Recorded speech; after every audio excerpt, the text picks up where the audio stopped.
afternoon, sir. How are you? Good afternoon. Thank you very much. So the first question that I have for you is that you have been connected to the education industry from so many years. You have so much of experience all throughout your professional career. What are the key factors that keep you connected with the industry?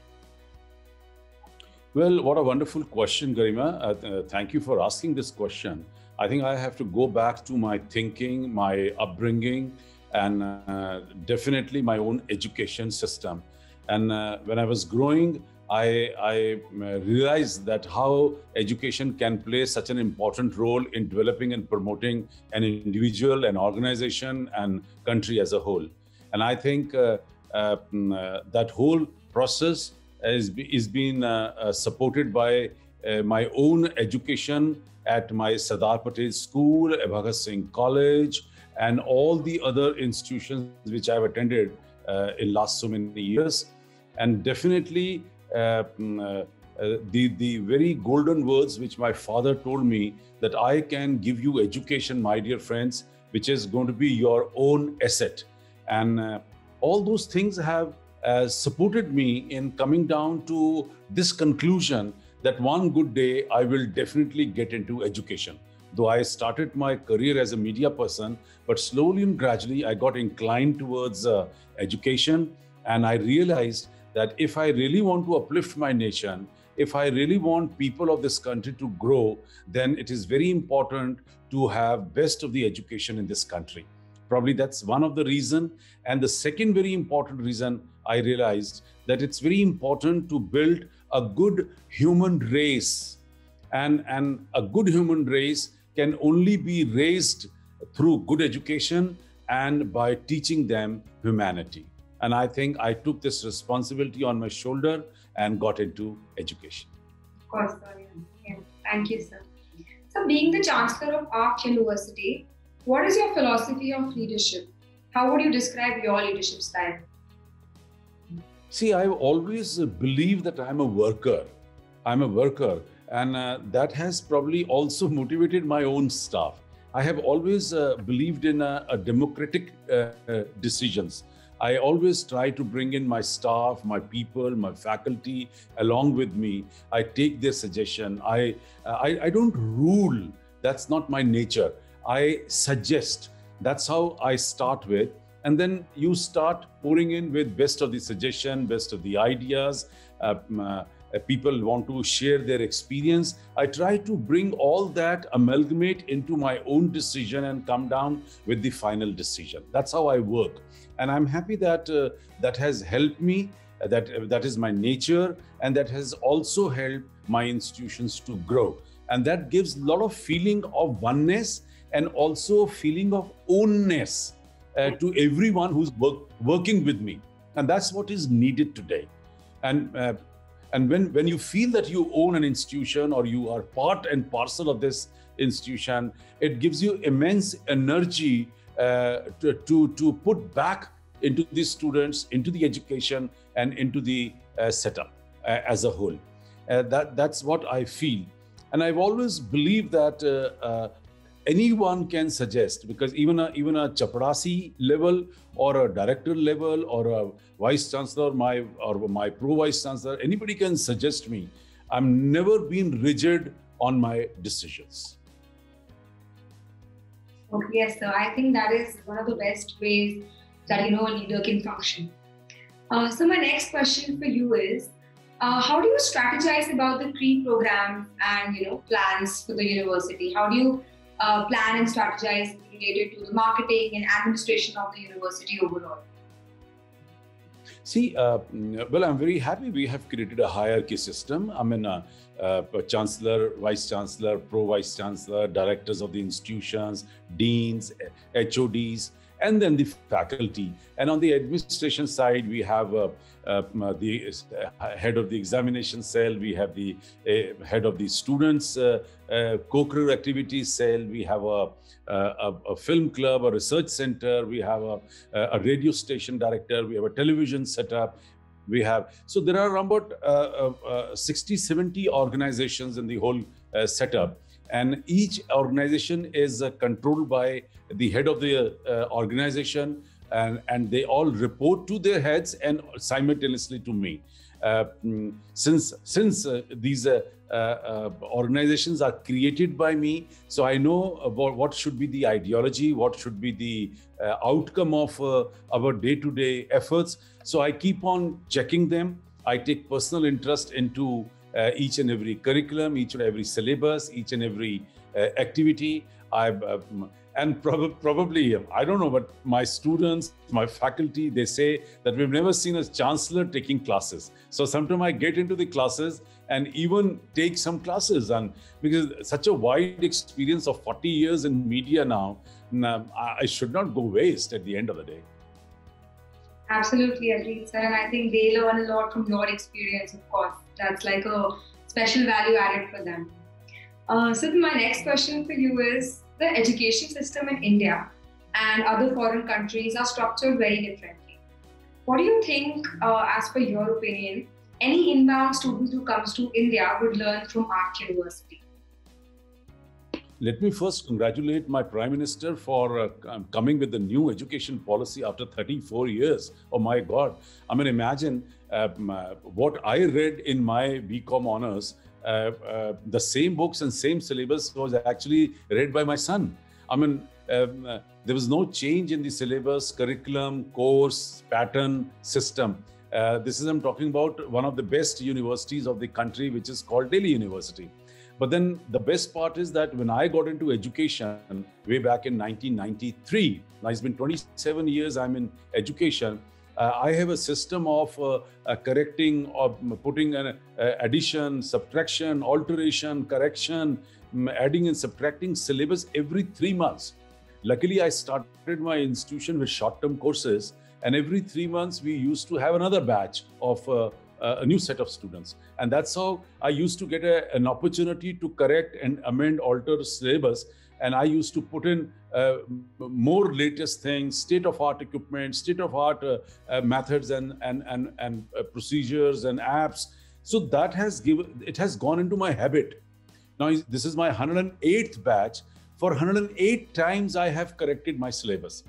And that has also helped me in correcting my 2 years, 3 years, and 4 years degree courses. So which it becomes very smart, state of art, like a red alert to the student. And our all courses are industry oriented, because this is the only institution which is backed and supported by media and entertainment industry. So the curriculum is planned in such a way that every student should feel that he is a part of the industry the minute he takes admission into the institution. And I, being in media, films, television, art and culture for 40 years, I know what is the requirement of a producer, director, actor, cameraman, cinematographer, editor, animator. So I can guide even my faculty also, not only the syllabus part, but also how to conduct, how to present, and how to make more interesting into the classroom. Absolutely agree. So talking about the curriculum of AAFT, you explained so many things, but how do you think it's different from other universities or colleges, or what do you think are the best practices that we have here? See, my idea of education is that you have to love your education, you have to fall in love with your institution, you have to have a lot of respect for your faculty. So I also believe in the ancestral cultural activities and pattern of education. I have never ever crossed that line.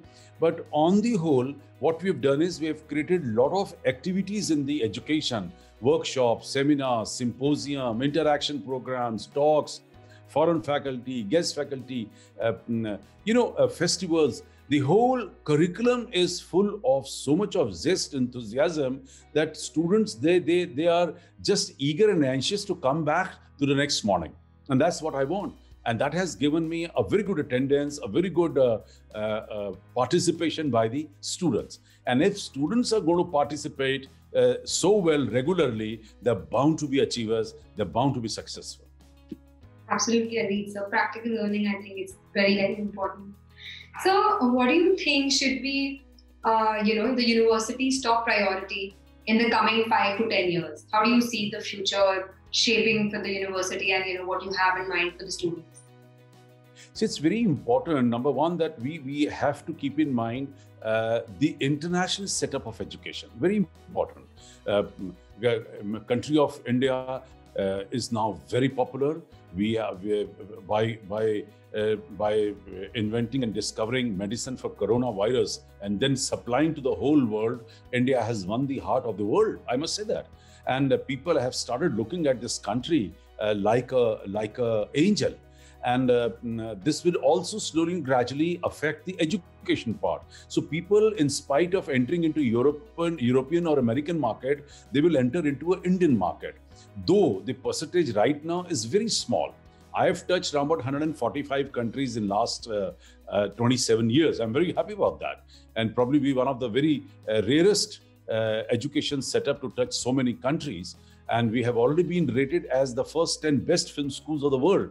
Because from the very beginning, I'm in a research, I'm a student of research myself, and we have given absolutely international look to my syllabus and to my education setup.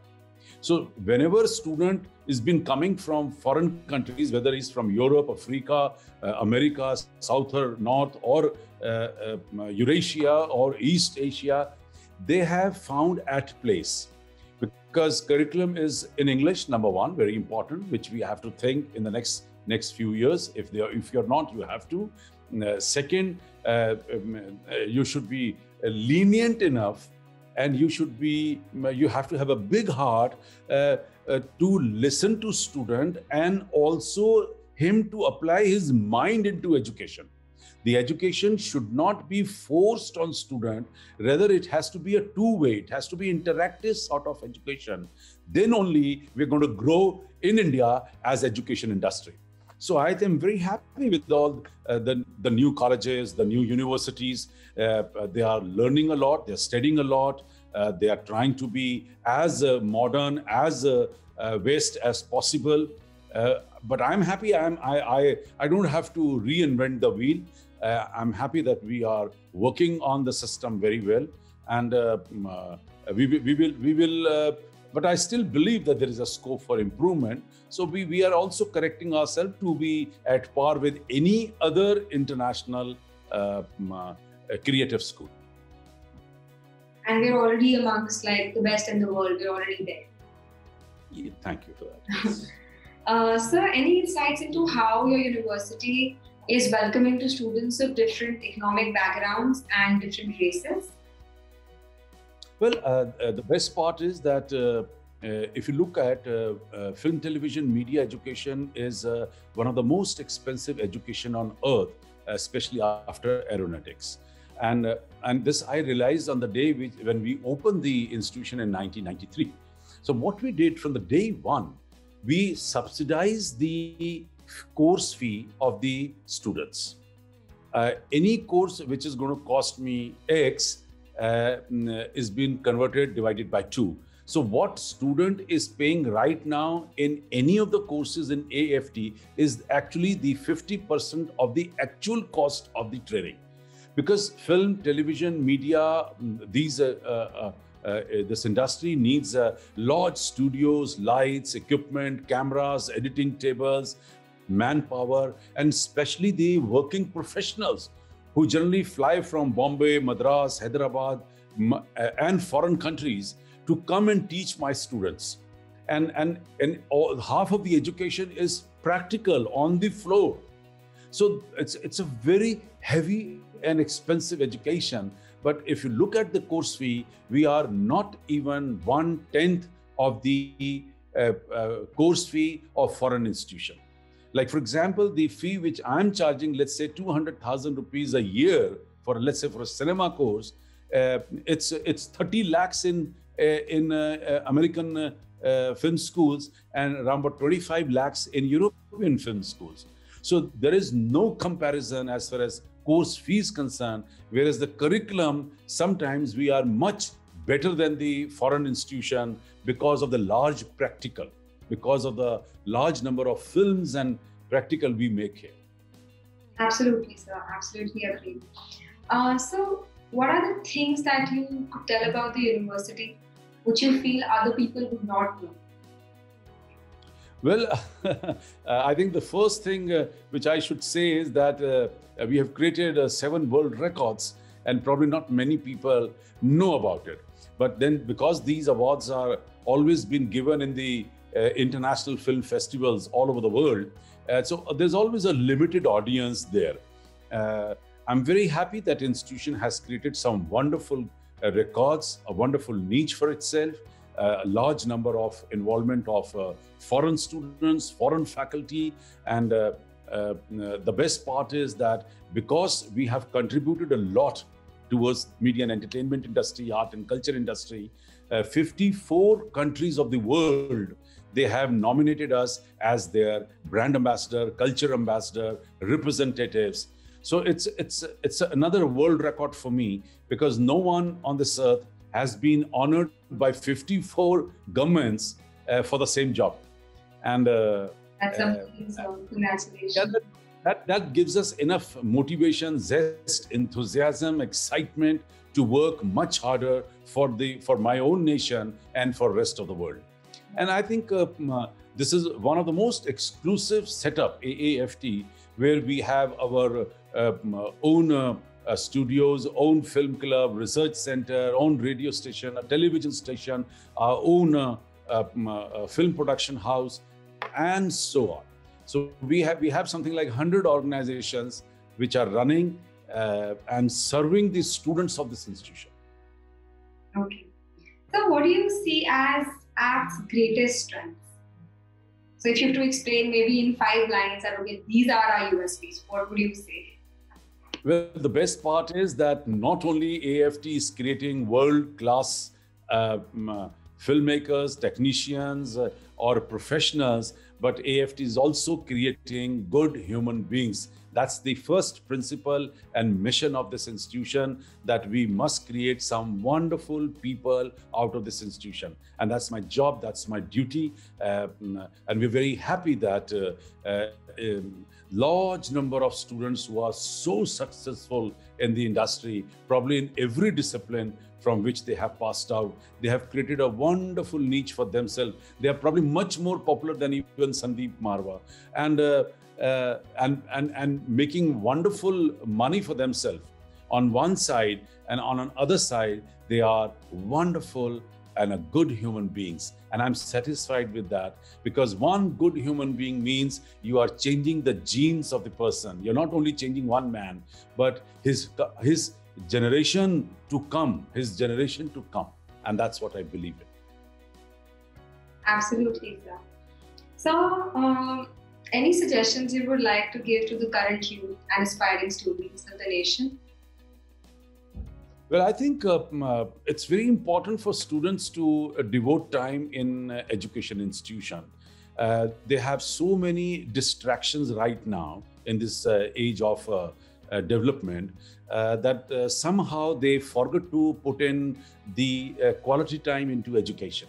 And they should not forget that in 1 year there are 2 semesters, and in 1 semester there are 90 working days, and out of 90 working days, probably 5 days goes into examination, and 5 days goes into the co-curricular activities. So you're left with around 80 working days, 6 hours a day, so around 480 working hours only in 6 months. If they are sincere, dedicated, punctual, regular, they can create wonders in life. Because I do get students coming back after 20 years, 25 years, that I wish I would have spent good time in institution rather than skipping from classes and from my courses. So I think it's my humble submission to all the students today that once you're in a college, you have 3 years time, enjoy, put your best, give your best. That's the right time to have fun. But then don't forget that this is the time when you're building up your habits. This is the time when you're building up your career. This is the time when you are building up a deep-rooted path, a track for your success. So don't miss on that. Put your best, believe in your institution, believe in your teachers, believe in your parents, and you're bound to be successful. That's what I believe.